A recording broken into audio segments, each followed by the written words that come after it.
this button. Perfect. All of the buttons are clicked. Welcome, everyone. It's Monday night. I'm so excited, as always, to meet and connect with all of you on Monday nights for Insights with Alicia.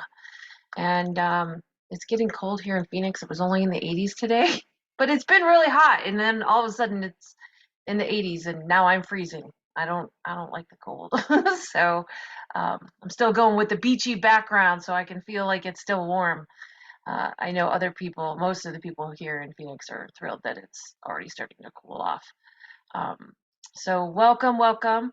Uh, I'm Alicia Sweezer, owner of Who Knew Healing. The reason we get together every Monday night is because I was led to start sharing some things, insights I get from myself, my clients, my friends, and I wanted to share them with everyone. And for those of you who don't know me, I'm an intuitive life coach, animal consultant and communicator, psychic medium, intuitive mentor, and I love helping people and animals. Absolutely love it. It's one of my favorite joys is that I get to do what I love to do for a living. Okay.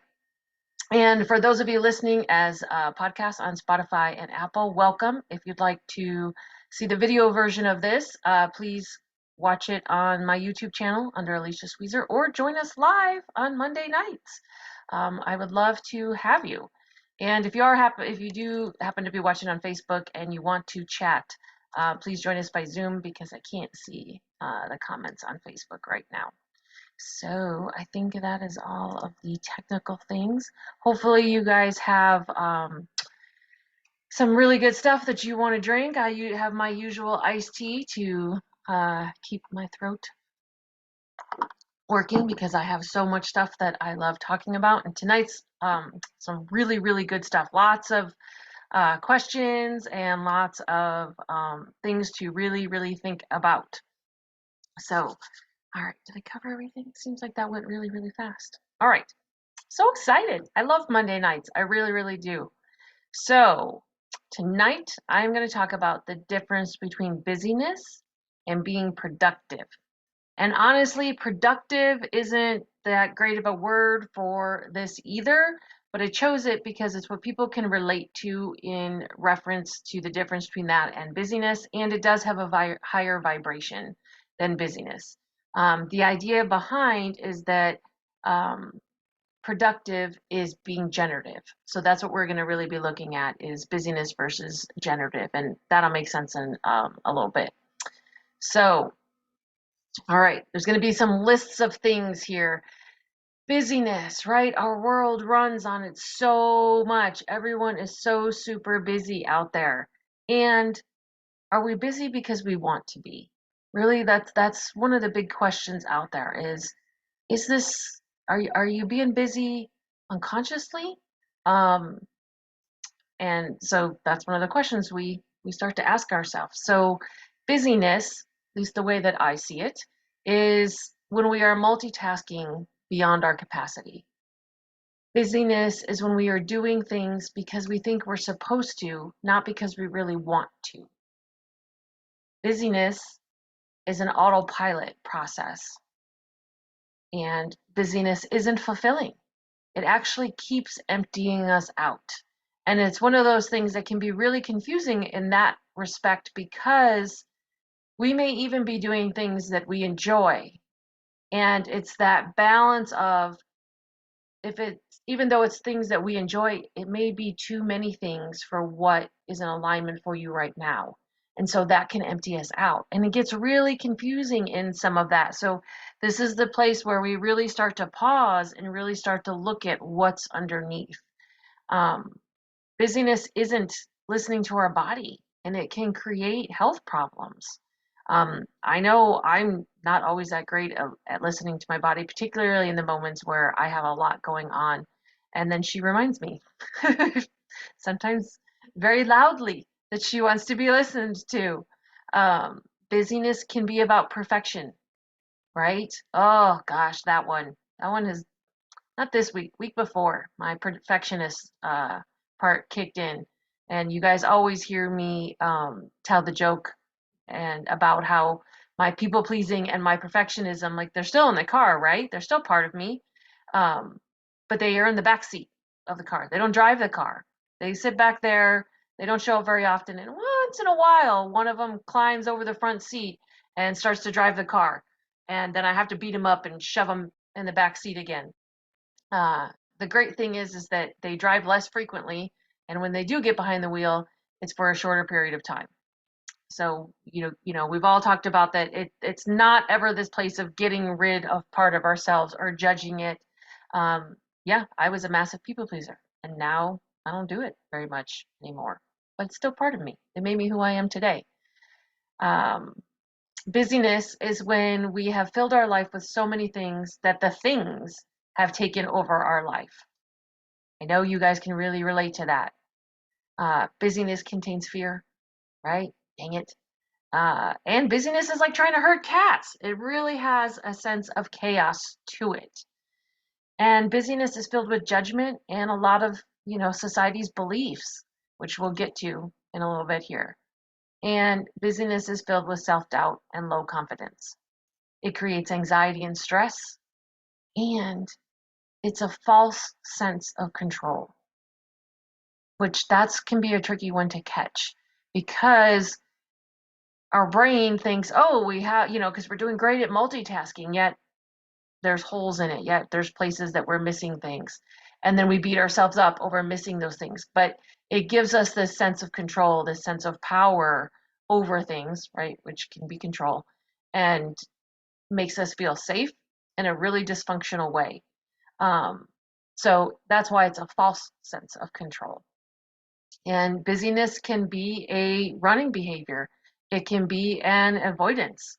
And it's really one of those things where, um, we've all, I want to change a few things. Oh, goodness. Look, all the buttons. All of the buttons. Um, so busyness can be a running behavior. It's an avoidance, right? How many people do you know that keep themselves busy, quote unquote, so they don't have to actually look at what is going on in their lives, right? And they're running around like Chicken Little, and they just don't even know that this is what's going on. And so, um, what are we told about busyness? And these are the things that can really get us in there where I talked about busyness, right, is like being on autopilot. This can really, really get us in that. So we are told that busyness is a good thing. We are told that busyness makes you worthwhile as a person. We are told busyness means that you're a go-getter and you're motivated. We are told that we are told that busyness means that you're valued more. And I know you guys can really, really feel that. Think of the times where you have been really busy in your life and people complimented you on it, right? Because we're told that busyness is a status to attain. And it really can just do so much damage to our life, and it can be so dysfunctional. And it really ties into that autopilot and that false sense of control that I was talking about. Because busyness is considered a badge of honor. And unfortunately, that's wrapped in victimhood and martyrdom. So what we do is we go, oh, look at that person. They're so busy. They must have it all going on. What we don't see is the unhappiness, the fear of not keeping up, the inability to understand how their life got so out of control because they're trying so hard to control it. We don't see the things that they're running from and avoiding in their own life by being busy. That could be their marriage, it could be their trauma, it could be their finances. It goes on and on. And so then what do? Those on the outside looking at this person going, "Oh, they're so busy. They're such a go-getter. Oh my God, they're so great." We then will compare ourselves to that outside version of someone else's life.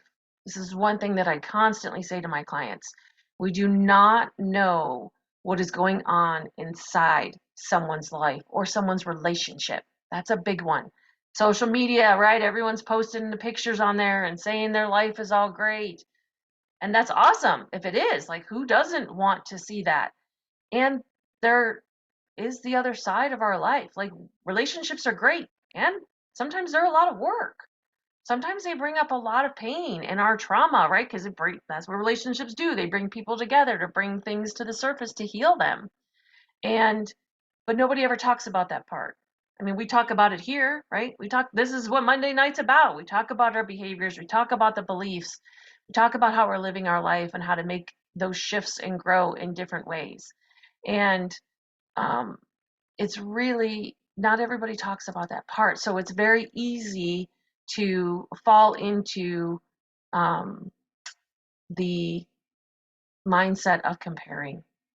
And we don't know if it matches. It's just one of those things. I'm pausing there because I'm thinking of so many of my clients where we have worked through this, where they've had a breakup and they see the person they were with someone else in a picture on Facebook or any other social media, and they make all these stories up in their head and they make it mean so much about them. And busyness does the same thing. And we've talked about, there was a Monday night about comparing. If you missed that one, go back and watch the video on YouTube. So then we start to judge ourselves that we aren't doing enough. We're not good enough. And the other part is that there's judgment from the other side. Busy people will then use their busyness as a way to judge someone else and look down on them. They'll say things like, I have X, Y, and Z. And so you don't even know what busyness is because you don't have X, Y, and Z. Well, that's victimhood, right? They're not a victim to X, Y, and Z. They chose to have whatever X, Y, and Z is in their life. And just because someone else doesn't have those same things doesn't mean that their life isn't busy or productive or fulfilled. So it's really that catch-22 where we judge ourselves if we fall into comparing, and we've had that experience where someone will then judge us back because of their own victimhood around how busy they are. And here's the thing, like I was saying, busyness doesn't happen to us. We're not a victim of busyness. Busyness comes from the choices that we make in our life. We create and are totally in charge of everything that goes on in our life, including how busy we are. And it's really, really hard to see this and do it differently in our society because of those, beliefs we talked about, of that's how you earn your worth. And, that's why you're valued more.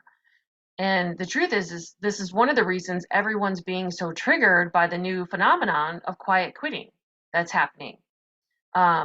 So for those of you who don't know, what quiet quitting is, it's where people are now doing the job that they were hired to do and no more.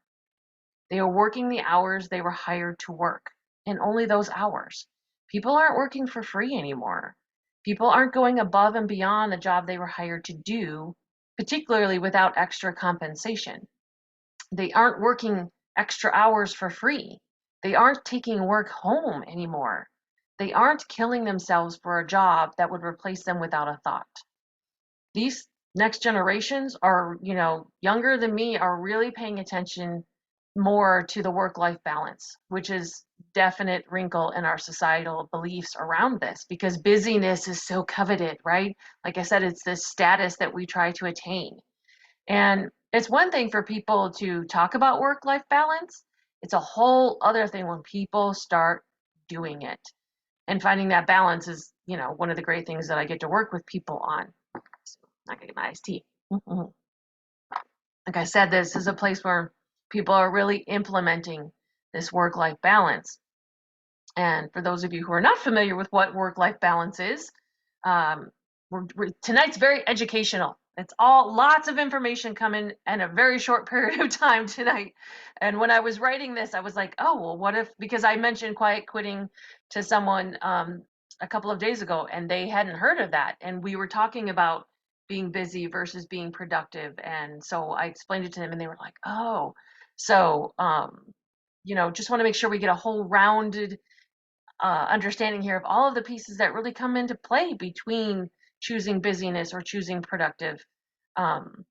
So work-life balance, right? This is a balance we choose and create where there is space and time for the multiple things in our life. There is allocated time for every priority that we have. And there are hours that are dedicated to work, and then there are hours that are dedicated to everything outside of work, right? Because we do have work, we do have a job, how we earn money in this society. And so the balance is not everything is work. So family, friends, hobby, sports, any other interests we have, we make space and time for those. This is the place where we don't work 15 hours a day and our work is our only priority. This is the balance in all of the priorities. And I know I'm talking about this like it's easy. Sometimes it's not, particularly if you've got a bigger family or if you have children or if you're working and creating a business, like right there, it's really one of those things that it takes a lot of consciousness, it takes a lot of mindfulness, and it takes um, some strength in it, strength in knowing what it is that you want to have in your life. And even recognizing that we get to have a work-life balance is half of the battle. Because like I talked about in our society, it's not always a priority for a lot of businesses or companies that you work for. So we're told that every second of our life needs to be filled with doing something. And that's such a lie. So now we're going to talk about the other side. We talked about busyness and what all of that looked like. So what's productive? And as I said at the beginning, like productive is not my favorite word to use here because productivity can fall into the same category as busyness. We've all experienced the you need to be more productive scenario. So I would rather use the word generative, and that is that the concept underneath we'll be talking about, but I wanted everyone to be able to relate and connect the dots. So that's why I chose productive in this example. So productivity at an energetic level does feel better and has a higher vibration than busyness. Like if you take a moment, take a big deep breath and feel into those words, right? We talked about how words have power, words have energy. There is a difference in the vibration of those. And productivity does have a generative feeling to it. It has a fulfilled feeling to it. When we're doing something that is in alignment, it feels productive. It brings a sense of satisfaction. That is one of the main differences between busyness and productivity. Productivity has a consciousness to it. It is mindful and has a direction. Remember, I talked about busyness feeling like herding cats and it has a chaotic feeling to it. Productivity is mindful and has a direction.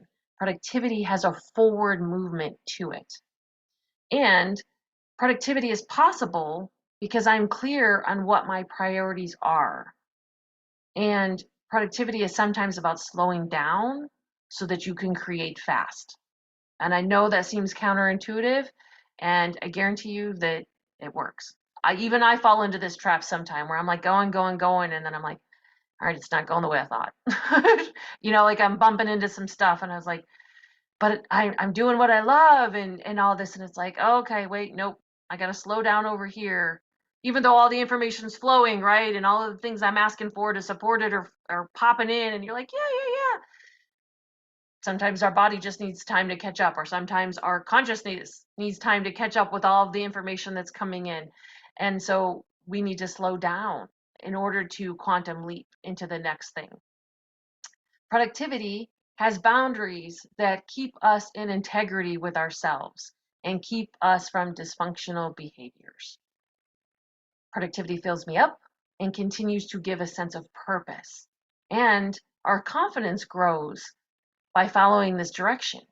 It's really the coolest thing. And productivity keeps us from comparing ourselves to others because, right, we've done the work, we know what we're creating in our lives and what we're having in our life every day. Productivity also allows other people's judgments, comments, and society's beliefs to just wash over us and not have an effect because we are being and doing what is in alignment with ourselves, regardless of how it or we fit into this world. So it's this place of where we can conduct our life consciously because we've taken the time to determine what we want in our lives and what we don't want, and what I do and don't want for my family or anyone else who is in my life. I have done the personal work to know that all of my time is valuable, regardless of what I spend it doing. And I know that even taking a nap can be productive, right? Like such a huge gasp around that one, because nobody ever sees that. And I know there are like super famous people out there who, Einstein was one of them. Like they took a short nap every day because it kept them charged. Um, I'm not so good at napping. It's not one of my superpowers. It's really not. I could be super, super tired and need a nap, and it's just not something that I can always accomplish. I'm always in awe and envious of people who, those people, especially like at night, they can just fall asleep right away, or those people who can just lay down and take a nap. I think it's the most awesome thing because I'm not built that way. Um, so when we know that our time is valuable just because it's our time, not because it has to be spent doing something. Do you feel how different that is? Do you feel how yummy that is? This is the place that we want to create from. This is the place we want to live in. So, how do you make the shift from busyness to productive? You start by looking at what is driving your busyness. You ask yourself, and there's a whole list of questions in here. So, those of you that are watching, like, don't worry about trying to write them all down, right? This gets recorded. Watch the replay on YouTube. Um, so the questions you ask yourself to make the shift, the jump, are what are you running away from? Also, what do you believe you're running to? Meaning, what do you believe you're going to accomplish by being so busy? What emotions, thoughts, judgments, and beliefs are driving your actions of busyness? And in this, where are you being unconscious? Where are you being on autopilot?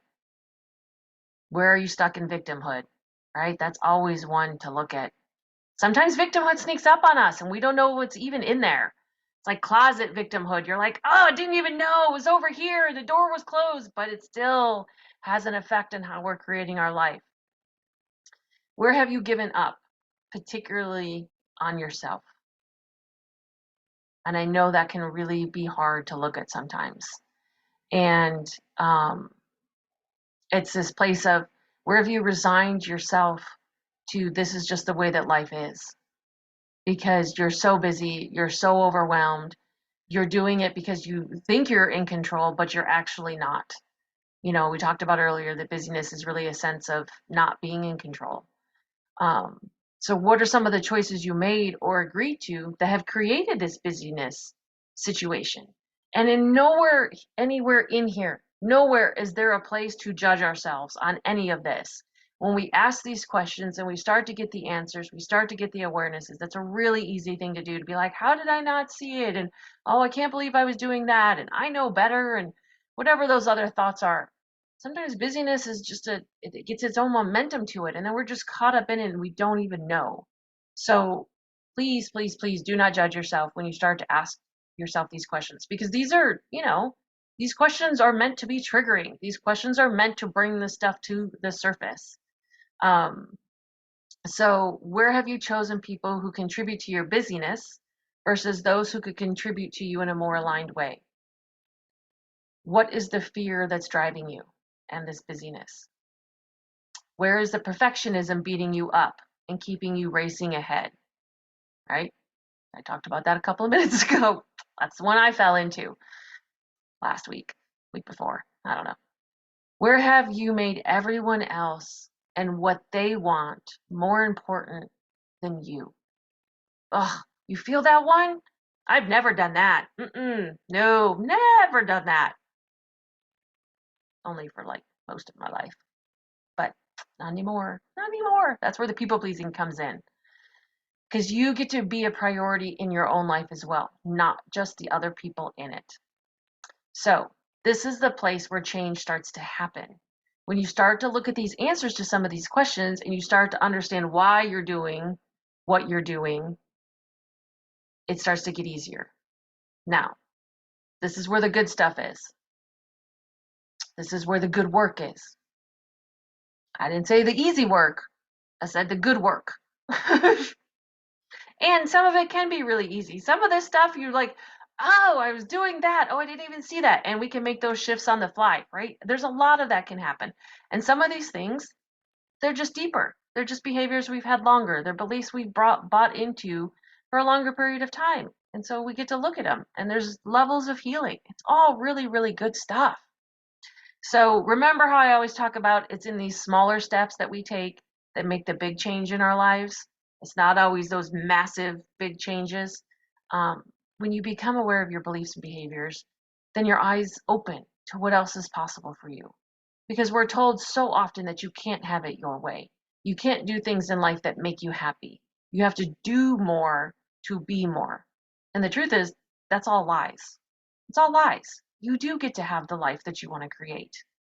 So, what do we do when we ask these questions, right? So, we've gone through some steps tonight where we're like, okay, here's a whole list that I get to look at of, well, this is busyness. Am I doing any of that? Here's a whole list of things that are like, here's productive. Where am I doing this? Where does this feel good? Where does this feel generative? Um, I got the list of questions to ask myself so that I can stay in productive and not fall back into busyness. Or if I'm just in busyness, questions to ask of how to make that shift out. Um, but once we start to ask those questions, what do we do then? And honestly, this is one of the places where having someone else, coach, facilitator, someone like me, can really help with this because it can be overwhelming when we start to ask those questions and receive all of that information, particularly if this is the way your life has been going for a long period of time. And the other thing is that we can sometimes fall into the pit of being busy, quote unquote, right, with our healing and our personal growth. You feel the chaos and the confusion in that. And that happens a lot of times, particularly, when people come to me and they're brand new and they're like, I started down this road and there was just so much. And that sometimes happens. That's what our awakening looks like. And it's helpful to have someone who's on the outside, who's not attached to any of it, who can see clearly and guide you through those kind of things, keep you on your path. And here's the great thing is you'll not only be talking and processing all these behaviors and thoughts, but you get tools and you'll be shifting your mindset that you'll use the rest of your life. You guys know I'm really, really big on that. And that really is one of the main differences between what someone like I do and traditional talk therapy. The goal isn't for you to need me forever. The goal is to grow and heal and implement the next version of you and create your life from there. And I'm going to take a moment here and I want to talk about the parents out there. You guys already have the hardest job, right? I can't even imagine. I don't have human children. You guys already have the hardest job on the planet. And with tonight's subject, I really invite you to pause without judgment and think about what are you modeling to your children about this subject? Are they learning busyness or are they learning productivity? Because sometimes we're not willing or able to let ourselves off of the hook by ourselves, right? We're just sometimes not in the place of going, well, I can't do this for myself. I've got to stay busy. We were just so stuck in those beliefs. But when we start to look at how it affects the people around us, particularly our children, it's almost like it gives us permission to step through that door. So, are your children learning healthy coping mechanisms? Are they learning to set boundaries? Are they learning what they want for themselves is important, as well as everyone else around them? Are they learning time management, right? Such a big factor in busyness. Are they learning to manage the stressors in their life in a healthy way? And are they learning to stop running on autopilot? Because, those little minions, those little mini me's, they're always watching and absorbing. They really, really are. And like I said, just use that as a different perspective, not in a place of any kind of thought around your level of parenting. Because, like I said, it's already the hardest job out there. It's a place to ask where it's like, does it give you a place to unhook and give yourself permission to look at this where maybe you couldn't give it to yourself? And you can even use the same, like, it affects everyone around us. So even if you have a partner, how is it affecting them? And for the health of your relationship, are you willing to look at this concept, this idea, to see how it may shift your relationship with someone? Because, like I said, busyness can be a running behavior and it's an avoidance of things going on in our lives, and that affects all of our relationships. Um, so, if you find that you're always tired, beraggled, frustrated, trying to keep up, and running behind, I really invite you to ask yourself, am I stuck in busyness? And would you prefer to be in the alignment of being productive. Okay. I know that was a lot of, we're already out of time. And I even started like 2 minutes early tonight. So it's a lot of information tonight.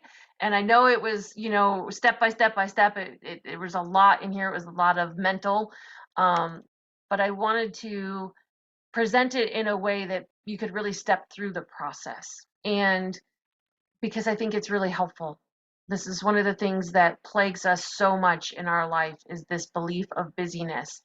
And so that's why there's so many questions in here.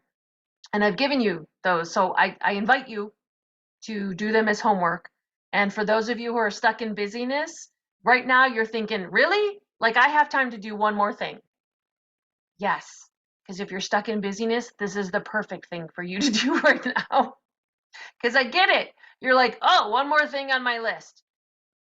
If you do this process, if you look at this stuff, it will start to shift some of the things on your list. And I'm not going to guarantee it, but I 99.9% guarantee that some of those things on your list might drop off and you might have more space and you might be able to breathe more. So ask yourself, what is it that I want in my life? What feels more in alignment? Herding cats of busyness because I think that's what I'm supposed to do, or really consciously choosing the things that I want to have in my life and the things that I want to do in my life and the things that I want to create from a place of productive and generative and a sense of fulfillment and satisfaction. So that is what I will leave you with this evening. So that is what it's time's up. Monday night's already over. Oh my gosh, it went by so fast.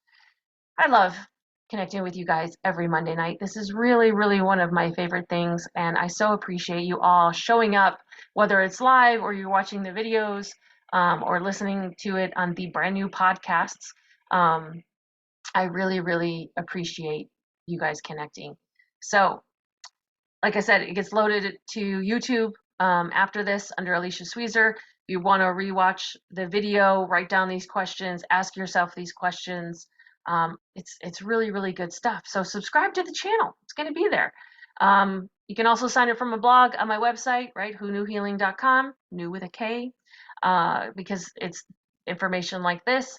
As always, thank you to everyone who has donated to my cosmic tip jar. One, I get to practice receiving, and two, it allows me to continue to create free things like this. There's links in the event info. There's all the links for this are in the event info. There's multiple options. And always, if anything that I've talked about tonight or any other time makes you want to learn more, reach out, book a session, schedule your free discovery call to see what you can really shift and change in your life. Because I promise you, you do get to have the life that you want. You do get to have the relationships that you want to have. It is possible. So everyone have a great week. It was so wonderful to see you. Hopefully wherever you are, maybe it's warm. Like I said, it's in the 80s here and I'm cold. So it is going to continue to get cooler. But I'm going to continue to drink my iced tea like it's the summer. All right, everyone have a great week. I will see you next Monday.